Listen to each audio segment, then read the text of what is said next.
기자로 인사하도록 하겠습니다. 예수님의 이름으로 사랑합니다. 축복합니다.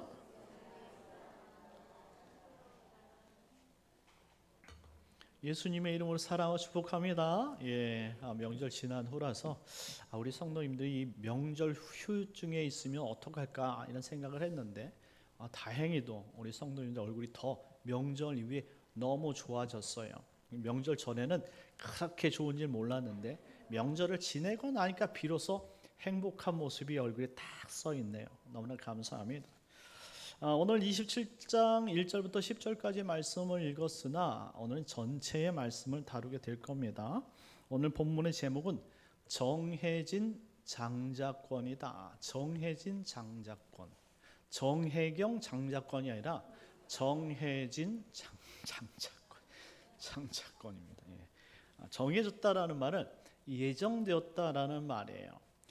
예정에는 하나님의 작정이 있어요. 하나님의 작정은 창조와 섭리로 나뉘어지는데 이 창조 가운데 영적인 존재를 창조하시는 것을 예정이라고 말합니다. 그 예정 안에 무엇이 작정되어 있냐면 바로 선택과 유기가 작정이 되어 있어요. 누구는 선택하고 누구는 유기, 버린다라는 의미를 가지고 있어요. 하나님께서 누구는 버리고 누구는 선택하느냐, 마치 하나님께서 고약하신 분처럼 느껴지는데요. 그렇게 된 원인은 인간에게 있다는 사실을 먼저 깨달아야 돼요. 죄의 주체자가 인간이에요. 인간이 죄를 범하지 않았으면 이와 같이 하나님 앞에 쫓겨날 이유가 없지요. 하나님 앞에서 에덴 동산에서 평화롭고 아름답게 살 터인데 아담과 하가 죄의 결과로 말미암아 다 쫓겨난 인생이에요. 그런데 하나님께서 그들에게 복을 빌어주시고 은혜 언약을 선포하시면서 그들에게 하나님 나라에 대한 꿈을 갖게 하셨어요. 이게 하나님이에요. 근데 그 하나님 안에는 이 선택과 유기가 있는데 하나님만이 선택과 유기가 누군지 구별할 수 있고요. 우리는 아무도 몰라요. 아무도 모릅니다. 그러니 하나님이 일방적으로 나쁘다 말할 수 없고 하나님은 우리에게 은혜를 베풀으신 정말 위대하고 감사하신 분인 줄 믿으시기 바랍니다. 우리가 못돼서 그런 것이지 하나님은 충분히 우리에게 은혜를 베풀어 주시는 분이에요. 그 은혜를 베풀어 주신 분 앞에 못된 생각을 하고 오히려 못된 하나님에 동조하고 그러면 절대 안 된다는 사실 여러분들 기억했으면 좋겠어요. 자, 그 선택과 유기가 오늘 본문에 어떻게 등장하는지를 좀 살펴보려고 하는 거예요. 자, 우린 지난 시간 이삭이 하나님의 말씀대로 인내하여 가나안 땅을 지켰다라는 사실을 우리가 살펴보았어요. 그래서 25장, 26장을 그냥 통틀어서 살펴보았고 그리고 그 안에 인내했더니 고진감래 하나님께서 은혜를 베풀어 주시 열매 맺게 하시죠. 처음에는 이삭의 말씀대로 그 땅에 살려고 하니까 블레셋 사람들이 이삭이 가는 곳곳마다 못 살게 굴었어요. 특별히 이삭이 정말로 부유해지자 그가 우물을 파게 되어지고 그 우물을 파는 곳마다 찾아다니면서 막 블레셋 사람들이 막 우물을 막고 덮어버렸다 이 말이에요. 근데 이삭은요 평화주의자예요. 하나님의 말씀을 부여잡고 인격적으로 살아갔던 사람이기 때문에 이 블레셋 사람들과 싸우기를 원치 않았어요. 그래서 우물을 팠는데 블레셋 사람들이 그 우물을 막으면 또 다른 우물을 팠어요. 그래서 파면 덮고 파면 덮고 파면 덮고 수없이 반복하다 결국 이 블레셋 지경에서 멀어지자 드디어 이 르호봇 아주 큰 우물을 얻게 됐는데 다투지 아니한 우물을 파게 되었다라고 기뻐했습니다. 이제 블레셋의 경계선에서 넘어갔다 이 말이에요. 그러니 더 이상 다툴 일이 없는데 이것조차도 하나님께 그가 감사했더니 결국 어떤 일이 있었냐? 바로 이 블레셋 왕 아비멜렉이 찾아와서 너에게 하나님이 함께 하시는 것 같다. 그 화친하면서 언약을 얻게 되는데 마치 그의 선대 아브라함과 블레셋 왕 아비멜렉이 언약을 맺고 브엘세바 언약을 맺었던 것처럼 똑같은 언약을 맺게 됩니다. 똑같은 왕인지 아니면 그 후대의 왕인지 전혀 이 아비멜렉이 어떤 아비멜렉인지 모르겠지만 아브라함 때 아비멜렉이 보았던 그 하나님을 이삭의 아비멜렉이 보고 똑같은 방법으로 화친하고 평화를 구했다 이 말이에요. 그래서 인내의 끝은 화평이고 평화다라는 사실을 보여준 거예요. 그래서 이삭은 그냥 끊임없이 인내했고 그리고 결국 화친하고 화평하여서 그 선대 아브라함을 통해 얻었던 그 브엘세바에서 마지막 하나님 앞에 예배를 드리면서 끝내는 모습이 26장까지의 모습이었어요. 그리고 오늘 27장, 이제 나이가 들어서 이제 하나님께서 이삭을 부를 때쯤 돼서 오늘 본문이 등장하게 된 것이죠. 자, 우리 1절 말씀 다 같이 읽도록 하겠습니다. 1절입니다. 시작. 이삭이 나이가 많아 눈이 어두워 잘 보지 못하더니 맏아들 에서를 불러 이르되 내 아들아 하매 그가 이르되 내가 여기 있나이다 하니. 아멘. 이삭이 나이 많아 눈이 어두워 잘 보지 못하더니 맏아들 에서를 불러 이르되 내 아들아 하매 그가 이르되 내가 여기 있나이다, 이렇게 이야기했어요. 그런데 이 26장에서 27장으로 넘어올 때 이 관용어 와예히라는 단어, 이 문장이 빠졌어요. 와예히, 이 와예히가 들어가고 그리고 1절 말씀이 시작이 되어지는데 이 와예히라는 이 문장은 그리고 그것이 일어났다, 이런 표현이에요. 한마디로 26장이 마무리되어지고 그리고 그것이 일어났다. 이삭이 나이가 많아 눈이 어두워서 잘 보지 못하였다, 이렇게 표현이 된 거예요. 자, 그렇다면 지금 이 왕의 희라는 어떤 사건이 일어났었는지, 그래서 왜 이삭이 눈이 어두워질 수밖에 없었는지에 대한 이야기를 찾아볼 필요가 있는 것이죠. 그 사건이 바로 창세기 26장 34절 35절 말씀입니다. 다 같이 읽겠습니다. 시작. 에서가 40세에 해쪽 속 부엘리의 딸 유딕과 해쪽 속 엘론의 딸 바스맛을 아내로 맞이하였더니 그들이 이삭과 리브가의 마음에 근심이 되었더라. 아멘. 이삭이 리브가와 결혼하는 때가 40이. 그런데 에서가 지금 40세에 결혼을 하는데 해쪽 속 부엘리의 딸 유딧, 거기서 끝난 게 아니에요. 해쪽 속 엘론의 딸 바스맛, 이 두 여인을 한꺼번에 아내로 맞이했다, 이렇게 표현하고 있어요. 아이고, 속상해. 속상한 거예요. 원래 기독교인들은 한꺼번에 두 여인을 그렇게 취하는 적이 없어요. 오직 한 여인을 한 남자가 취합니다. 원래 그렇게 취하는 거예요. 그런데 오늘 지금 물론 아브라함 역시 첩을 든 적은 있지만 한꺼번에 이렇게 두 여인을 한 번에 자신의 부인으로 취한 적이 없었다, 이 말이죠. 한마디로 이 에서는 할아버지 아브라함이 죽고 나서 삐뚤어지기 시작했다라는 사실을 좀 보여주고 있어요. 그래서 에서는 원래 외향적인 사람이었지만 할아버지 아브라함이 소천한 후에 겉돌기 시작해서 삐뚤어졌다는 사실을 추측해 볼 수가 있어요. 그래서 그런지 자신의 아내를 당시 하나도 아닌 둘을 구하여 여성 편력이 무엇인가를 보여주는 아주 힘센 괴력의 남자로 등장하게 됩니다. 자, 그런데 그의 부모인 이삭과 리브가는 이런 에서의 모습을 좋게 생각했을까요? 아니란 말이에요. 오늘 이 에서가 맞이한 이 해쪽 속 부엘의 딸, 그리고 이 해쪽 속 엘론의 딸은 모두가 이방 여인이란 말이에요. 하나님을 섬기고 있는 그 아브라함의 가족 이삭과 리브가는 절대 이 결혼에 난 동의 못할세, 이거였다, 이 말이에요. 왜 종교가 한 가정에 둘 이상 되면 안 돼? 얼마나 속 터져. 반대했는데 이놈의 아들이 40이 되더니 가가지고 결혼을 해버렸네. 결혼을 그냥 해버린 거예요. 두 여인과 한꺼번에 하니까 너무나 마음이 속상한 것이죠. 왜? 에서는 장자예요. 장자는 뭡니까? 장자는 장자권을 받아야 될 사람이에요. 장자권은 뭡니까? 자신 아버지가 아버지의 하나님의 기업을 그 아들 첫째에게 물려주는 것을 장자권이라고 그래요. 근데 이 장자는 갑절로 준다고 표현하는 그 갑절은 아주 일방적인, 막 90대 10 이런 퍼센티지로 해서 나눠주는 것이 이 장자권. 그런데 여러분들, 이와 같이 믿음의 가정을 꾸려서 아름답게 살만한 그런 아들에게 장자권을 물려주면서 자신의 소유 100배나 얻었던 이 어마어마한 이 소유를 물려주는 것이 참된 기쁨일 텐데 너무나 안타까운 거예요. 그런데 어떡합니까? 장자라는 타이틀을 가지고 있기 때문에 그 에서에게 이 아버지 이삭과 리브가가 그에게 장자권을 넘겨줘야 된다는 속쓰림이 날마다 더해졌다 이 말입니다. 그래서 이 1절이 시작되기 이전에 이렇게 와 예히라는 단어가 붙었고, 그리고 그것이 일어났는데 이제 이삭이 나이가 많아 눈이 어두워 잘 보지 못하게 되었다라는 거예요.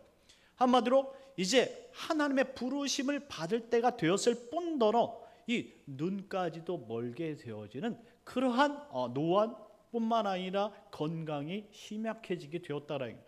얼마나 마음고생을 많이 시켰느냐라는 사실이 그 26장과 27장 사이에 잘 녹아져 들어있다 이 말이에요.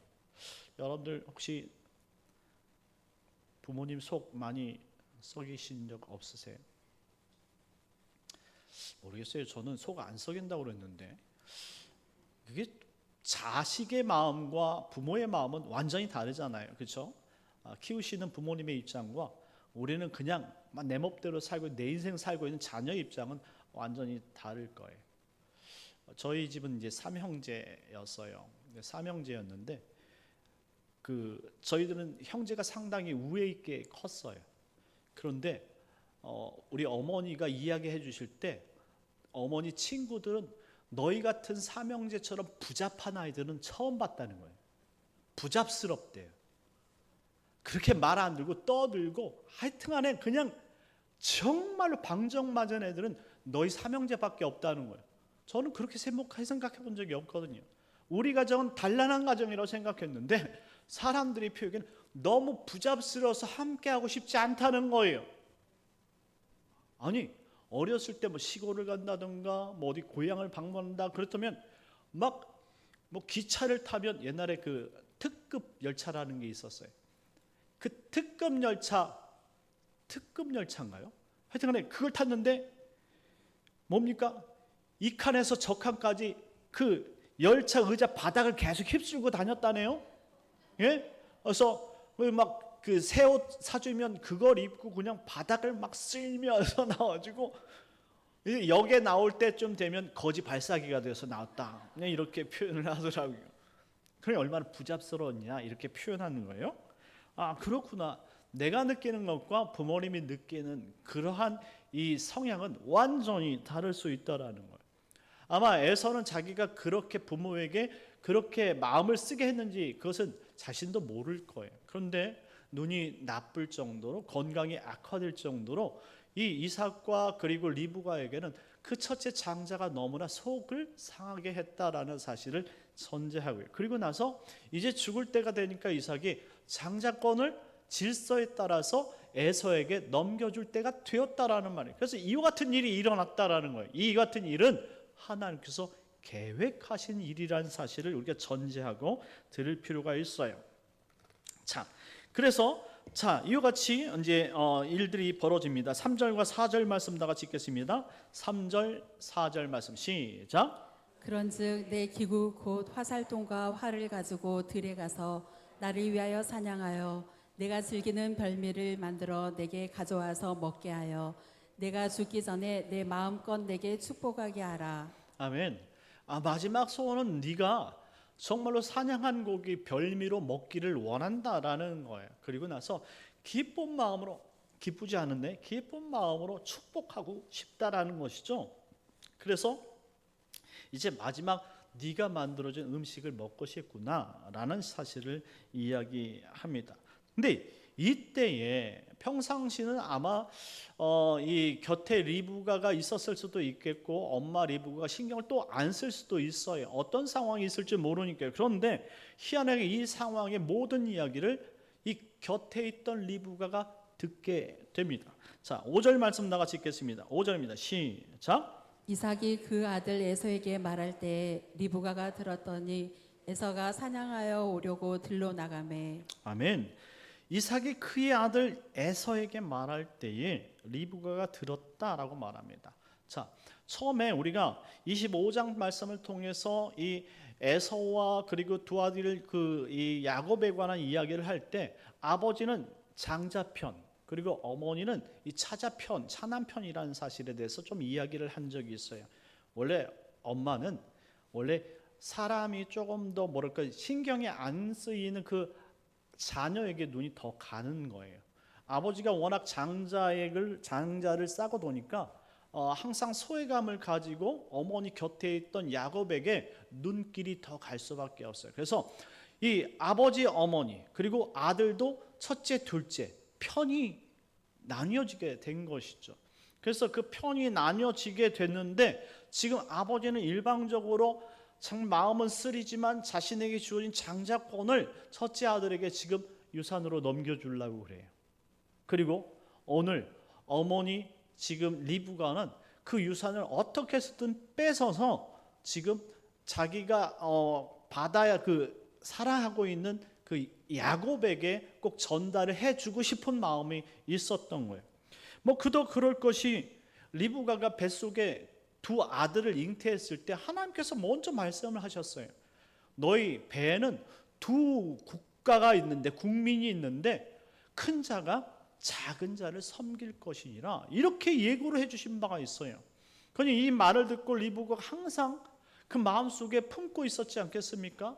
그러니 마지막 때가 되니까 더 절실해졌던 것이고 마지막 때 이와 같은 이야기를 하나님께서 듣게 하신 이유는 그때가 왔기 때문이라는 사실을 직감하게 된 것이죠. 그래서 이제부터는 이 둘째 아들과 리브가가 공모를 하기 시작하는 것이죠. 엄마와 작은 아들의 공모.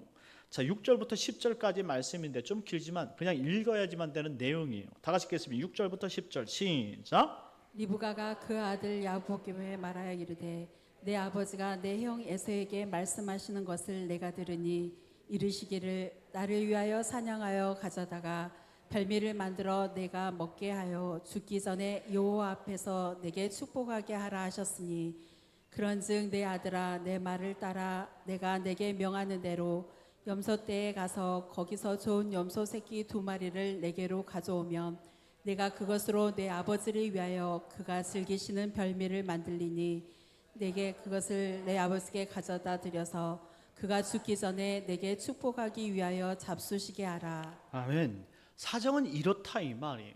자, 리브가는 애초부터 이 수태 고지를 받았을 때부터 하나님께서 둘째에게 장자권을 줄 것이다 라는 사실을 받았기 때문에 항상 예의주시했던 것이 야곱입니다. 그 야곱이 40년이 되오기까지 그와 대화를 했고 그리고 이 에서와 야곱은 완전히 성향이 다르죠. 에서는 조금 이렇게 남자다워서 그 사냥을 좋아하고 싸움을 좋아하고 진취적인 사람이었어요. 근데 반면에 계획적이지는 않았어요. 털털한 사람이에요. 그런데 이 둘째 야곱은 내성적이고 그리고 계획적이었고 그리고 가정적이고 그리고 돌보는 일 이런 것들을 아주 잘합니다. 그러니 항상 어머니 곁에서 이 살림을 배웠고 그리고 집안 돌보는 것들에 대해서 연구했던 아들이 바로 둘째 아들. 그러니 이삭은 항상 장자에게 관심이 있었고 그리고 리브가는 항상 이 둘째 자기와 함께하고 있는 둘째 아들과 함께하면서 어떤 대화를 했을까요? 그 40년이 흘러오면서 자신이 수태고지 받았던 그 내용을 몇 번쯤은 이야기하지 않았겠습니까? 이에 대한 욕심이 야곱에게는 있었다 이 말이에요. 자, 이 물리적인 순서를 따져서 장자권을 받는다면 절대 바뀔 수가 없습니다. 그렇잖아요. 첫째가 물리적인 순서를 따라서 무조건 받는 것이 하나님의 섭리라면 아마도 하나님께서 리브가에게 그런 말씀을 절대 하지 않았을 거예요. 아니면 그 말씀을 이루기 위해선 하나님께서 첫째를 완전히 죽이던가 없애던가 이러지 않았겠습니까? 그런데 첫째가 둘째를 섬긴다 말씀하셨으니까 물리적인 방법으로 그 장자권이 흐르는 것이 아니라 영적인 방법으로 흐른다는 사실을 그에게 말씀해 주신 거예요. 그러니 사모함이 중요하고 그 다음에 영적인 것이 중요하다. 이것을 믿음이라고 표현하는 것이죠. 한마디로 하나님께서 주신 이 장자권은 아버지 유산만 받는 것이 아니라 아버지 하나님의 축복을 받는 거예요. 지금으로 편하게 생각하면 하나님 나라를 이어받는 겁니다. 우리가 구원받는 것은 내 행위로 되는 것이 절대 아님을 기억하시기 바랍니다. 그래서 에서가 아무리 물리적으로 순서상으로 앞서고 그가 때가 됐다 할지라도 그가 행한 행위로만 받을 수 있는 것이 절대 아니라는 사실을 보여주고 있는 거예요. 그렇다면 이 장자권, 하나님 나라는 어떻게 받느냐? 그것은 바로 하나님께서 자신이 택한 백성에게 주고자 한 사람에게 받는 것이 바로 장자권이라는 사실이에요. 그래서 이때에 오늘 리브가에게 하나님께서 그 음성을 들려주셨고, 그리고 이삭이 이와 같이 말한 것에 대해서 바로 이 리브가가 같이 야곱과 함께 공조를 하면서 이삭의 마음을 돌리게 하는데 앞장서게 되는 것이죠. 방법만을 생각한다면 도덕적이지는 않아요. 왜? 이 순서적으로 따지는 그것을 통해서 우리가 본다면 지금 리브가가 행하는 행위는 도덕적이지는 않을 거예요. 왜? 그 형제가 나가 있는 동안에 그것을 탈취하려고 하니까. 그런데 이 모든 것이 하나님의 섭리 가운데 있는 것이라면 이것은 물리적인 방법이 절대 아니라는 것을 전제하고 있다는 거예요. 오직 하나님의 방법, 믿음의 방법이라는 거예요. 사랑하는 성도 여러분, 우리가 하나님 나라에 들어가는 것은 어떤 행위를 잘해서 들어가는 것이 아니고 어떤 열심을 들여서 들어가는 것은 절대 아님을 기억하시기 바랍니다. 갑자기 졸리십니까? 갑자기 싹 졸리네요. 예? 반응도 갑자기 확 사라지고 졸리면 안 됩니다. 자, 여러분들이 기억하실 것이 있어요. 자, 우리는 하나님과 관계를 가질 때에 특별히 어떤 이 신분적 관계를 맺을 때 우리가 예수를 믿음으로 말미암아 우리는 하나님의 백성, 자녀가 되는 거예요. 그래서 하나님의 예수를 믿으면 하나님의 자녀를 얻게 되어지고 권세를 얻게 되어지는 것이죠. 그런데 우리가 예수 그리스도를 믿을 때에 예수님께서 우리가 세상에서 우리의 죄를 사하시기 위해서 그분의 생명값을 지불했다 이 말이에요. 이 지불한 것은 여전히 남아 있어요. 그 지불한 그것을 나를 위해서 지불했다면 그 지불한 대상을 위해서 바로 속전이란 개념이 있는 거예요.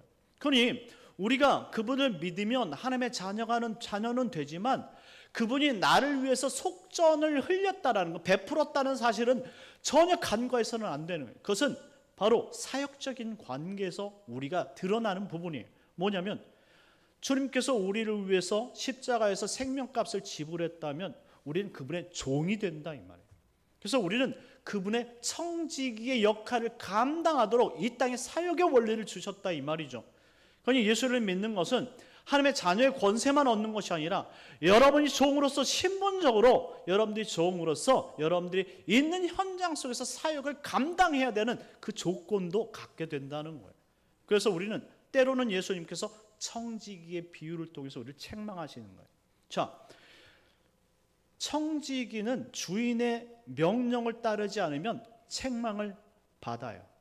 물론 자녀들도 부모의 명령을 따르지 않으면 때때로 책망을 당하고 혼나기도 하지만 종의 원리, 한번 사역적 측면으로 다가선다면 우리가 그 일들을 감당하지 못하면 우리가 하나님께서 엄벌에 취할 수도 있다 이 말이죠. 여러분들은 예수님이 십자가로 말미암아 예수님께서 여러분의 생명을 사신 줄 믿으시기 바랍니다. 그러니 여러분들의 속전값이 지불됐어요. 그것을 믿는다면 여러분들에겐 사역적인 관계가 주님과 맺어졌다 이 말이에요. 예수님이 대신 행해야 될 일을 여러분들이 감당해야만 된다는 거예요. 그래서 교회에서는 장로님들은 장로님의 역할을 하는 거예요. 그리고 권사님들은 권사님의 역할을 하는 것이죠. 그리고 모든 직분자가 은혜를 받으면 그 직분의 위치까지 가서 그 은혜 역할을 감당해야 된다 이 말이에요. 뺀질되면 혼나는 거예요. 그리고 이것이 교회에서 끝나는 것이 아니죠. 여러분들, 우리가 세상 속에서도 그 가정 속에서도 우리가 직장 속에서도 주의 종으로서의 역할은 계속적으로 요구된다라는 사실이. 그런데 그것을 무시하게 되어지면 결국 우리는 하나님의 책망을 받을 수 밖에 없습니다. 여러분들이 이것을 간과해서는 안 돼요. 그런데 우리나라는 대부분이 어떤 것이냐면 그냥 신분적인 측면에서만 강조를 하는 거예요. 내가 예수를 믿었으니까 하나님의 자녀가 됐다 이 말이에요. 그러니까 여러분 어떻게 합니까? 하나님의 자녀는 결국 하나님 나라를 갈 거로만 믿고 있지 그 나머지 것을 행하지 않아요. 게을러집니다. 그리고 이 구원관에 있어서 이 이단적인 구원관을 가지고 구원파적인 구원관을 갖게 되는 거예요.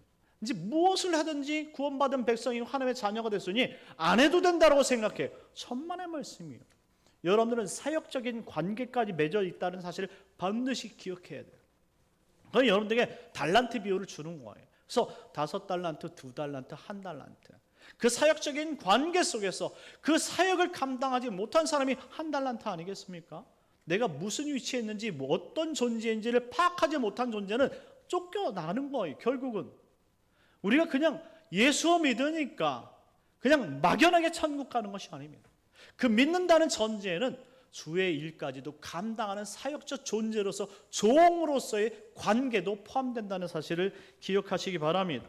그래서 오늘 지금 에서와 야곱과의 이 장자권의 문제는 그냥 신분 관계로 끝나는 것이 아니에요. 바로 사역적인 측면에서 에서는 하나님의 일을 감당하지 못하고 있음을 보여주고 있다 이 말이죠. 그런데 지금 야곱은 어떻습니까? 그 약속을 붙잡았다라는 사실이죠. 이삭과 야곱은 여전히 부자지간이죠. 그리고 하나님과 이삭과 그리고 야곱이 정말로 하나로서 뭉쳐 있는 하나님의 가정이죠. 그런데 에서는 하나님의 약속을 붙잡지 못했지만 오늘 야곱은 하나님의 약속을 믿음으로 붙잡았다라는 것이죠. 다른 거예요.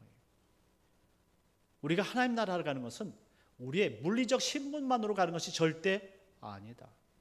오직 믿음으로, 오직 하나님을 믿고 그리고 그의 일을 우리가 믿음으로 말미암아 행함으로써 우리가 그분의 자녀인 것을 우리가 하나님 앞에서도 증명하는 삶이 되어야 된다는 사실을 기억하시기 바랍니다. 그래서 오늘 야곱이 믿음으로 그것을 붙잡게 된다라는 거예요. 자, 이와 같이 엄마와 아들의 완벽한 합작극이 생겼다라는 거예요. 자, 그런데 이제 에서가 여러분 사냥하러 나갔어요.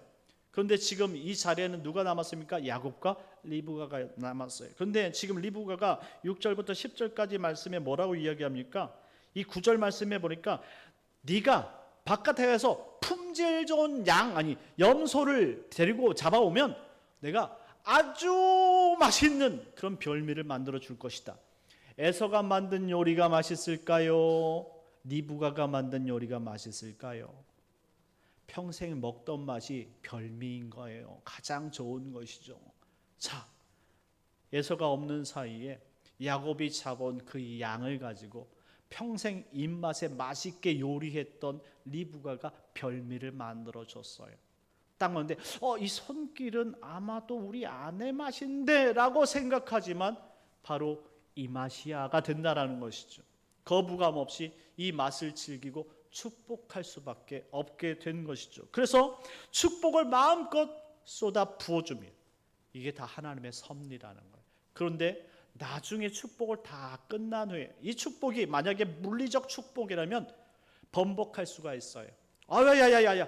야, 네가 그 손에다가 그 염소털 붙여온 건 나 못 봤지. 이거 무효야. 이렇게 할 수 있잖아요. 그런데 이삭이요, 눈을 번쩍 뜨더니 야, 무효야, 이런 소리를 안 하더라고요. 이유는 이것은 한번 영적으로 흘려보내면 다시 거둬들일 수 없는 축복이라는 말씀이에요.